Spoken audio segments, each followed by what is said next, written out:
कल हम लोगों ने अव्ययी भाव समास कर लिया था। अव्ययी भाव समास के अंदर में 21 लोग अभी क्लास में जुड़े हुए हैं।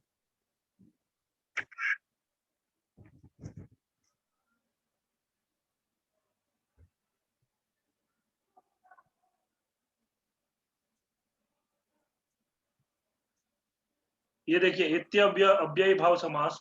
तो अव्ययी, एक सेकेंड, मैं थोड़ा सा बुक आपको अभी दिख रहा है, किताब दिख रही है? यहां समझाया था उपसर्दम, जराया जरस, जराया जरस, ये गण सूत्र है। तो ये गण सूत्र क्या होता है, आप एक बात ये याद रखिएगा कि गण सूत्र क्या होते हैं। देखिए, उन्होंने ना एक गण बनाए हुए हैं, बहुत से पाणिनि मुनि ने बहुत से गण बनाए हुए हैं। उन गणों के अंदर में क्या होता है, जैसे एक गण का मतलब एक समझ लो ग्रुप, समूह। आवाज आ रही है मेरी? जी महाराज। आ रही है ना? थोड़ा मुझे लगा कि आवाज थोड़ा वैसे आ रहा होगा। तो इसमें जराया जरस, जरस विधि गण सूत्र है ये आपका। ये इसमें देखिए यहाँ पे अर्थ दिया हुआ है।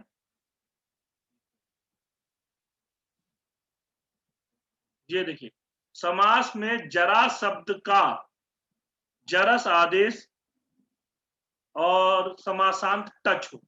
तो जरा शब्द जो है ना, जरा, समास में जरा शब्द के स्थान पर क्या आदेश हो जाए, जरस आदेश हो जाए, जरस। तो जराया समीपम, बुढ़ापे के निकट।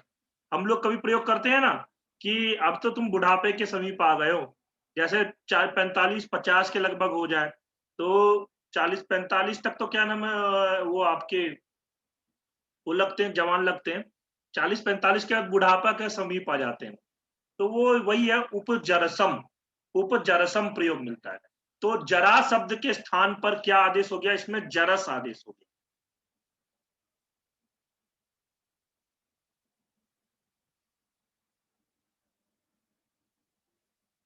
जरस आदेश हो गया। और उप समीप अर्थ में उपाया तो उप जरस ये बना। फिर सात प्रवृत्तिव्या टच, टच से टच प्रत्यय आया, टच में अ बचता है, तो उप जरस धन अ, और मिला दो तो क्या बन गया, उप जरस स। अब ये अदंत है तो इसलिए इसमें क्या हो गया, उपजरसम, ऐसा बन जाएगा, अम आदेश हो जाएगा। ठीक है, समझ में आ रहा है?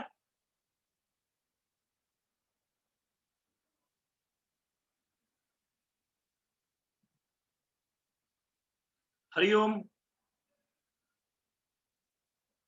जी महाराज। नेटवर्क प्रॉब्लम तो नहीं है ना?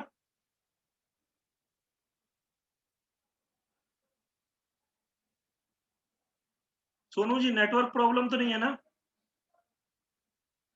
नहीं महोदय, नहीं, बिल्कुल नहीं महोदय, नहीं है, सुनिए। आवाज आ रही है ना? क्योंकि मुझे ऐसा लग रहा था कि नेटवर्क प्रॉब्लम है। अनश्च अनंतात अव्ययी भावात् टच स्यात्। अब ये भी बोल रहे हैं, फिर उसके बाद में दोनों सूत्र देख लेते हैं। नस्तद्धिते, नान्तस्य भस्य टेर लोपस तद्धिते, उपराजम अध्यात्मम। एक मिनट रुकिए, आज थोड़ा सा डिस्टरबेंस है।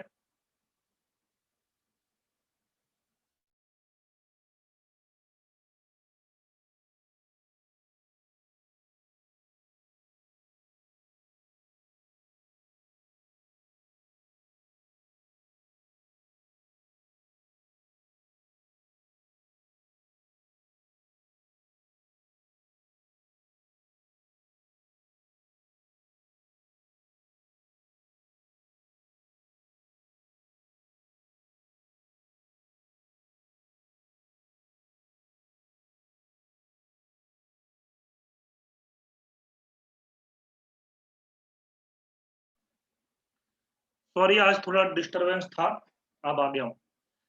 चलिए, आवाज नहीं आ रही है। हाँ, वो मैं थोड़ा सा एक मोटर बंद करने के लिए गया था, पानी इसी समय आया ना, तो इसीलिए।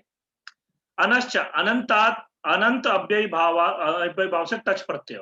फिर उसके बाद नस्तद्धिते, नान्त भ संज्ञक टी का लोप हो तद्धित परे रहते हैं। अब ये उपराजम शब्द है। अब देखिए उपराजम शब्द को सिद्ध करना है तो उपराजम शब्द में कैसे बना, राज्ञः समीपम, राज्ञः षष्ठी विभक्ति एकवचन, तो इसका अलौकिक विग्रह क्या बनेगा, राजन गस उप, फिर इसके बाद में इसमें अव्ययम विभक्ति समीप समृद्धि से आया, इससे ये सब हुआ तो उपराजन बना। यहां तक तो बिल्कुल कोई परेशानी ही नहीं होगी, उपराजन बन गया, उपराजन। यहां इसके बाद में क्या होता है कि अनंत, अनंत समासांत में क्या हो, टी को अन आदेश हो, मतलब टी जो है अन का नष्ट तद्धिते से लोप हो गया, मतलब ये पापा ने बोला है। तो इसमें क्या हुआ, इसके अन में ना टच प्रत्यय हुआ, टच प्रत्यय आया, परंतु क्या है, टच प्रत्यय आने के बाद में ये बोला क्या कि अन का लोप कर दो, अन का लोप कर दो। तो इसमें राजन शब्द में, राजन में जौ में जो अ है इसका लोप हो गया, नौ का लोप हो गया, तो अब क्या बचा, उप राज, और फिर इसमें टच प्रत्यय आया था तो उसका अ मिल गया, तो क्या बन गया, उपराज, उपराज, यहां तक बन गया। अब अकारांत है तो वही उपराजम बन जाएगा, ऐसे इसका बनेगा। ठीक है, अध्यात्मम, अध्यात्मम शब्द हम लोगों ने बहुत बार सुना होगा, ये आध्यात्म की तरफ जा रहा है, अध्यात्म कर रहा है, मतलब आत्मा के विषय में, आत्मनि, इसका अलौकिक विग्रह क्या हुआ, आत्मन गी अधि, अधि उपसर्ग पूर्वक आत्मन, ऐसा बनेगा। अब यहां पे अधि में ई है, ई और आ मिलकर के यहां पे यण संधि हो गया, तो यण संधि होकर क्या बन गया, अध्यात्मन। ठीक है, अध्यात्मन बन गया। अब अध्यात्मन जब बना तब क्या है, फिर वही प्रक्रिया होगी, इसमें क्या हो जाएगा, अन का लोप हो जाएगा, भ संज्ञक अन जो है, मौ में जो अ है और इस नौ, इन दोनों का लोप हो गया। जब लोप हो गया तब क्या बन गया,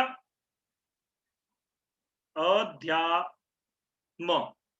अब इसमें अ मिला दो, टच प्रत्यय का, टच प्रत्यय का अ मिला दिया तो क्या बन गया, अध्यात्म, अध्यात्म, और इसमें अम आदेश अकारांत हो गया तो अम आदेश कर दिया तो अध्यात्मम, ऐसे बनता है अध्यात्मम शब्द।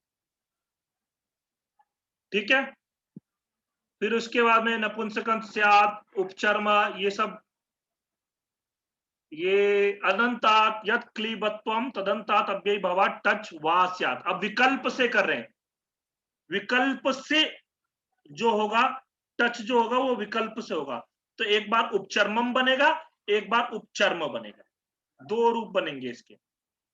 वैसे ही इसमें भी है जयः, इसमें भी विकल्प से उपसमिध उपसमित, दो रूप बनेंगे, उपसमिदम उपसमित। ठीक, ये इसमें यहाँ पे हमारा अव्ययी भाव समास समाप्त होता है। इसमें मैं इसलिए इसको डिटेल में नहीं बताया मैंने, क्योंकि ये इतना इंपॉर्टेंट नहीं है, बस आपको ये याद रखना है अव्ययी भाव समास के अंदर में उपचर्मम भी आता है, उपसमिधम भी आता है, उपसमित भी, मतलब विकल्प रूप बनता है इसका। और इसके बाद में आपका अभी हमने करा था ये, इससे पहले अभी हमने क्या किया था, उप अध्यात्मम, अध्यात्मम शब्द किया था ना, तो अध्यात्मम शब्द जो है ये भी बनता है इसी में ही।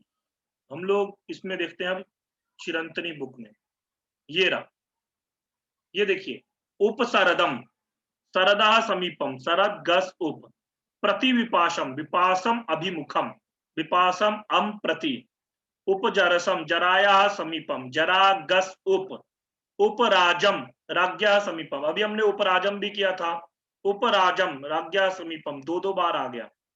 इसका एक बार उपराजसम भी बनता है, उपराजम भी बनता है, जराया समीपम उपजरसम, उपजरसम बनता है, राजम नहीं, जराया समीपम उपजरसम, राज्ञा समीपम उपराजम, अध्यात्मम आत्मनि इति। और ये सचक्रम वगैरह जो है ये हमने पहले वाले सूत्र में ही किया था, अव्ययम विभक्ति समीप समृद्धि वाले में। सचक्रम चक्रेन स युगपत, सह के योग में सह के स्थान पर स आदेश हुआ, किया था ना पहले, तो वही है ये। सखी उपसमिधम, इसका उपसमिधम भी बनता है और उपसमित भी बनता है, ये देखिए विकल्प से रूप। सछत्रम छत्राणाम संपत्ति, सत्रिणम उपचरमम, यहां तक हमारा जो है अव्ययी भाव समास। ये चीज क्या है, मैंने आपको लघु सिद्धांत कौमुदी से आपकी सिद्धि बता दी, कैसे बन रहे हैं रूप, ठीक है। और यहां पर उनके लौकिक विग्रह अलौकिक विग्रह दोनों लिखे हुए। इसके लिखे होने से क्या है, आप अगर इसका बार बार मतलब 4-5 बार भी अगर आपने दृष्टिपात कर लिया, मतलब देख लिया, तो आपके दिमाग में एक बैठा रहेगा। वहां जाने के बाद में आपसे एग्जाम में क्या पूछा जाता है पता है, इसका अलौकिक विग्रह क्या होगा। अब अलौकिक विग्रह में कुछ लोग बहुत कंफ्यूज हो जाते हैं। जैसे अब मैंने कल एक बताया था यथाशक्ति, यथाशक्ति ही, अब मैं विसर्ग लगा दूंगा, तो विसर्ग लगा दिया तो ये गलत हो गया। यथाशक्ति में विसर्ग नहीं होगा, और वहां पर 2 ऑप्शन होंगे। आपको इतना पता तो रहेगा कि यथाशक्ति है, परंतु विसर्ग वाला है कि बिना विसर्ग वाला है। तो यहाँ इसीलिए आपको इतनी चीजें ये जो बताई है, ये सब डिटेल मैंने इसीलिए बताया कि आपके दिमाग में क्लैरिटी रहे और वहां जाके गलतियां ना हो। और बाकी ये चीजें आप देखते रहो, और लघु सिद्धांत कौमुदी से जो आपने वो किया है, जो मैं समझाया हूं, उसको भी आप एक बार दोहराते रहोगे। लघु सिद्धांत कौमुदी पढ़ोगे तो अपने आप और क्लियर होगा आपको, ठीक है। चलिए अब हम लोग, किसी का कोई प्रश्न कुछ पूछना हो, अब हम लोग तत्पुरुष समास पर चलेंगे।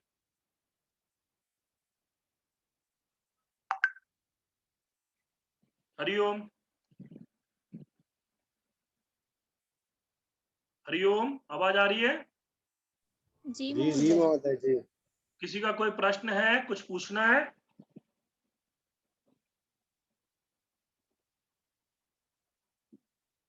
नहीं?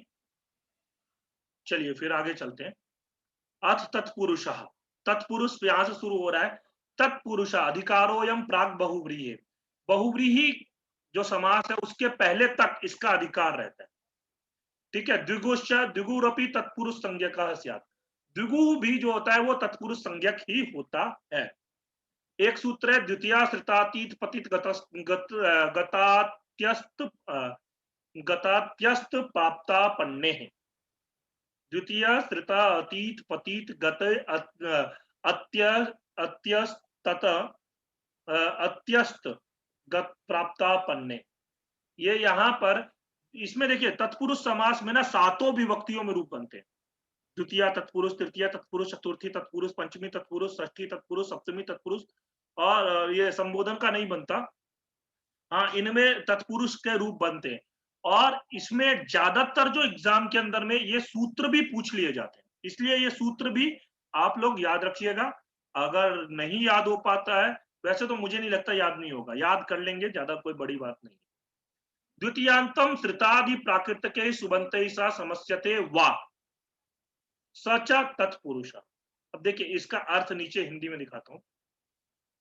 द्वितीयांत पद का श्रित, अतीत, अतीत मतलब बीता हुआ, पतित, पतित मतलब गिरा हुआ, अत्यस्त, अत्यस्त मतलब फेंका हुआ, प्राप्त और आपन्न, इन प्रातिपदिकों से बने हुए सुबंतों के साथ विकल्प से समास होता है, उसकी तत्पुरुष संज्ञा होती है। अब देखिए उदाहरण देखिए,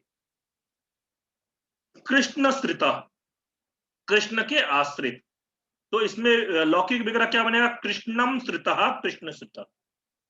कृष्णम में कौन सी विभक्ति है, द्वितीय विभक्ति है।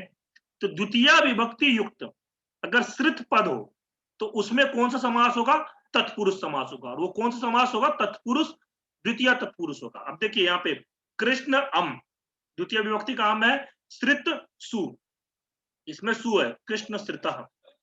इस अलौकिक विग्रह में कृष्णम बना, और फिर इसमें द्वितीय श्रितातीत गतित प्राप्तापन्ने प्राप्तापन्ने, और इस सूत्र से क्या हुआ, कृष्णम पद का इसमें प्रथमा निर्दिष्ट समास उपसर्जनम, उपसर्जनम पूर्वम, इससे क्या हो गया, कृष्ण शब्द का पहले प्रयोग ही रहा, तो पहले प्रयोग ही रहा, तो कृष्ण श्रित ये बन गया, लोप हो गए, अम का भी लोप हो गया और यहां पर सु का भी लोप हो गया। किस सूत्र से, सुपो धातु प्रातिपदिक योग, इससे सुप अम और सु का लोप हो गया, तो क्या बन गया, कृष्ण श्रित।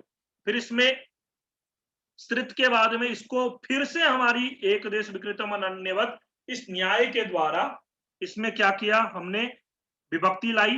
कौन सी विभक्ति आई, सुविभक्ति आई, क्योंकि प्रथमा विभक्ति में सु होता है, तो सु आया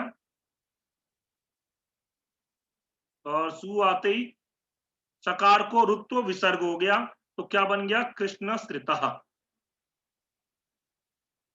कृष्ण श्रितः ऐसा रूप बनेगा। इसका लौकिक विग्रह क्या बनेगा, कृष्णम श्रिता, कृष्णम श्रितः, और अलौकिक विग्रह क्या बनेगा, कृष्ण अम श्रित सु। ठीक है, ऐसे ही हमने और भी सूत्र के अंदर में देखे थे, जैसे श्रितातीत, अतीत, अतीत में देखिए आसाम अतीतः, जो आशा को पार कर गया हो, यानी कि आशा से भी अधिक हो, जैसे हमारी आशा है उससे भी जो पार कर गया हो, आशा को भी बीत, आशा से बीत गई हो। जैसे कोई हम क्या करते हैं, किसी का इंतजार करते हैं, अब इंतजार करते करते करते करते पता चले सुबह का टाइम दिया था, सुबह 8 बजे मिलने का टाइम दिया था, रात के 8 बजे तक आया नहीं, वो रात के 8 बजे तक इंतजार करते रहे, तो वो क्या है, मतलब आशा से भी अतीत हो गया। हाँ, मतलब उसका इंतजार करने का भी मतलब उसकी जो आशा थी ना, आशा भी बीत गई इतने, तो वही है आशा से अधिक, तो आशातीत। ठीक, इसका वैसे लौकिक विग्रह क्या बनेगा, आसाम, आशाम अतीत, ये अलौकिक लौकिक विग्रह बना। अलौकिक विग्रह क्या बनेगा, आसाम, आशा अम अतीतः सु, और फिर इसको क्या करेंगे, सुपो धातु प्रातिपदिक से इसका लोप हो जाएगा, इसका लोप हो जाएगा, तो आशातीत, और जो है इसमें मिल जाएगा, संधि हो जाएगी। कौन सी संधि होगी, इधर कौन सी संधि होगी, आ में अ मिलेगा, तो कौन सी संधि होगी, पूर्व रूप संधि। पूर्व रूप संधि नहीं होगी भैया, कौन सी संधि होगी, अरे दीर्घ संधि तो होगी, आ और अ मिलकर के आ बन गया। हाँ बिल्कुल सही है, दीर्घ संधि होगी आशा, लेकिन अ को दिखाने के लिए इन्होंने अवग्रह रखा है कि यहाँ आ, नहीं तो फिर आशातीत अगर शब्द लिखेंगे तो आशातीत बनेगा, और तीत नहीं, अ नहीं दिखेगा, क्योंकि आ के अंदर में अ तो पहले ही चले गया, इसलिए सुधीर जी अपना माइक ऑफ कर लीजिए।